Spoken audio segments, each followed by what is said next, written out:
من أعظم النعم التي يسوقها الله سبحانه وتعالى للإنسان هي نعمة المعاناة. الله سبحانه وتعالى يقول: لا تحسبوه شرا لكم بل هو خير لكم، لأن الله سبحانه وتعالى يعلم بأن هذا الشيء الذي أرسله لك بطن الله سبحانه وتعالى فيه خير عظيم، أنت لا يمكن أن تتصل بهذا الخير إلا إذا لمست النفس المطمئنة.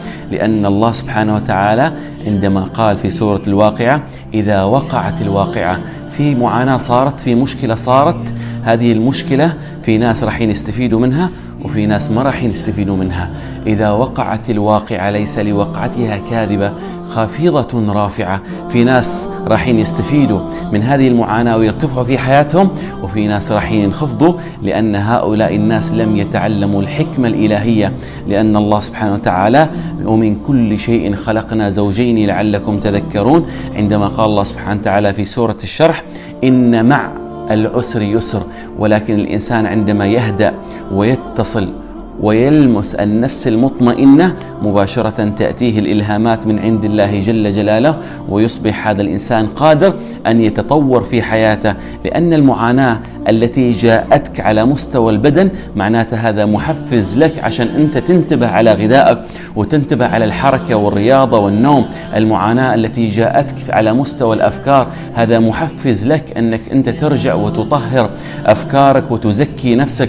المعاناة التي جاءتك في العلاقات الاجتماعية، لولا هذه المعاناة الله سبحانه وتعالى ما راح يهديك إلى أنك أنت تكون إنسان واعي وإنسان مثقف. لأن الإنسان الذي يعيش دور الضحية ولا يلمس النفس المطمئنة، النفس التي بينها الله سبحانه وتعالى في كتابه عندما قال: يا أيتها النفس المطمئنة. لأن محصلة حياتي أن النفس مطمئنة بغض النظر عن الظروف اللي أنا أعيش فيها. لأن التحدي أني أنا أكون مطمئن مش لما كل شيء موجود معاي، التحدي أني أنا أكون مطمئن لما كل شيء ممكن ينشال من حياتي. لأن الله سبحانه وتعالى قال: ولنبلونكم بشيء من الخوف والجوع ونقص في الأموال والأنفس والثمرات وبشر الصابرين. من هم الصابرين؟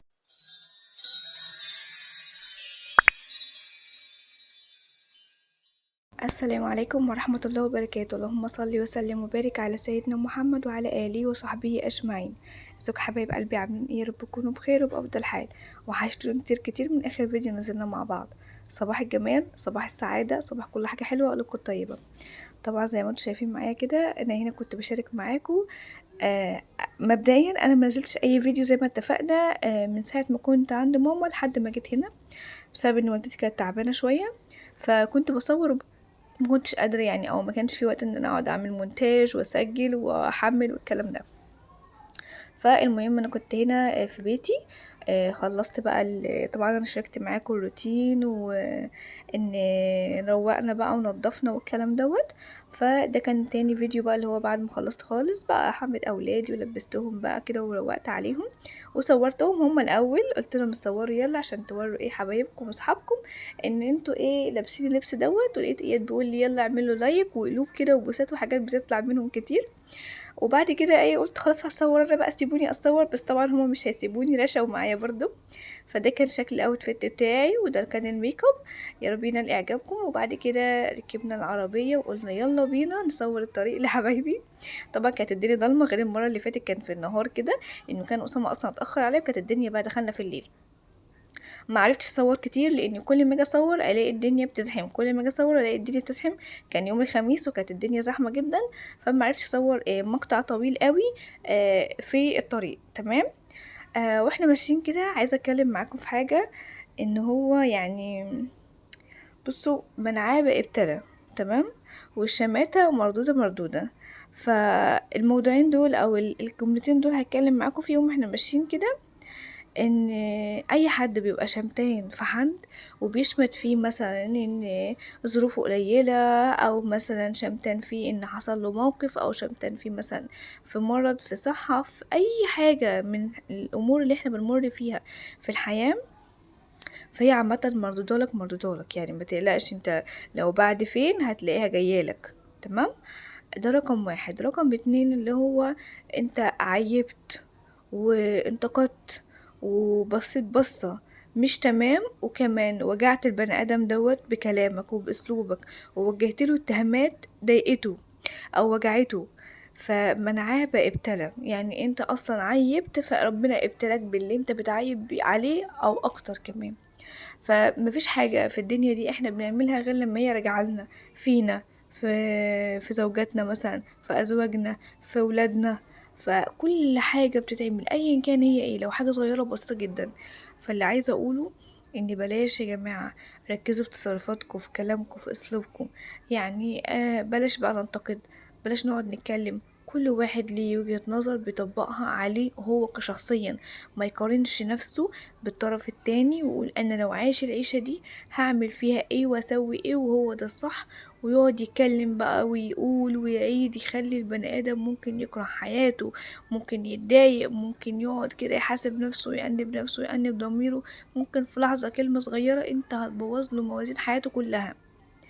ف قولوا الحمد لله، كل واحد يحمد ربنا على اللي هو فيه، وبلاش نشمت في بعض، وبلاش نوصل للمرحلة دي، لاني مش مستحبة، غير مستحبة بالمرة، ومردودة، مردودة والله العظيم مردودة. اي حاجة احنا بنعملها بترجع لنا كما تدين تدين، شتيمة، اهانة، صدقة. يعني حتى الحاجة الحلوة هي بترجع لك، مفيش حاجة، مش هقولك الوحش بس، حتى الحاجة الحلوة بترجع لك. دعيت دعوة حلوة، اطمنت مثلا، كلامك طيب بيرجع لك بالكلام الطيب. بتجبر بخاطر اللي حواليك، ربنا بيجبر بخاطرك. بتطبطب، ربنا هيطبطب عليك، او هيبعت لك ناس تطبطب عليك. منتظم في شغلك والكلام ده، ربنا هيرضيك. بتصبر ومتحمل، ربنا هيعوضك. فيعني حتى الحاجة الحلوة كما تدين تدان، يعني انت لو عملت حاجة حلوة بتترد لك برضو، لو عملت حاجة وحشة بتترد لك. المهم انا هنا كنت خلاص، طبعا قطعت بقى لما لقيت الطريق وقف وكده، فرحت قطعت، مقدرتش ان انا اصور تاني، قلت خلاص كفايه كده. وهنا بقى كنا طالعين على السلم، وهنا كنا بناخد عم انس، يلا يا انوس، يلا يا حبيبي يلا يا بابا. طلعت، كنت ماسكه شنطه، طلعتها حطيتها عند شقه اخويا، ونزلت مسكته وطلعت بقى لحد ما وصلت فوق عند ماما. ولما شفتها اتصدمت بصراحه، ما قدرتش بقى اصور اي حاجه تانية. كل اللي عملته لها ان انا عملت لها شويه لسان عصفور كده، حمرته في معلقه سمنه بلدي، وبعد كده نزلت عليه بكوسه وجزر. مرضتش احط لها بطاطس علشان هي عندها سكر، ما يساعدش يعني، او متعملش زياده. وظبطت الملح كده وسبته يغلي ويستوى، وبعد ما استوى غرفت لها، وكان هي سلقه فراخ، حطيت لها بقى الفراخ، واكلت بقى الف هنا وشفا، واديتها العلاج. وطبعا كانت هي وحريم اخواتي يعني كانوا مجهزين الاكل بصراحه، كانت عامله محشي بقى وكده. فهنا انا كنت بوريكم شكل المحشي واحنا كنا لسه ساقيينه، يعني هو لسه احنا ايه، ساقيينه. ما كانش لسه استوى كده. هنا بقى ندهت مرات اخويا الكبير، قلت لها طب تعالي بقى عشان انا مش عارفه اصور بقى ومش عارفه اشيل. اللهم بارك، هي اللي عامله ورق العنب. ورق العنب تحفه تحفه تحفه، اللهم بارك. كان مستوي رفنع، ما مش متبهدل بقى ومفرول ومطلع رز من بره. فتسلم ايديها، يعني كانت عاملاه حلوه بصراحه، انا بحبه منها لان هي بتعمله صغنن قوي، ويعني هي ايه ما شاء الله، يعني خبره في ورق العنب الحمد لله. المهم بقى ايه، ده كان ورق العنب، وده الكرنب بسم الله ما شاء الله. طبعا احنا بنحب الفلفل دوت جدا جدا جدا.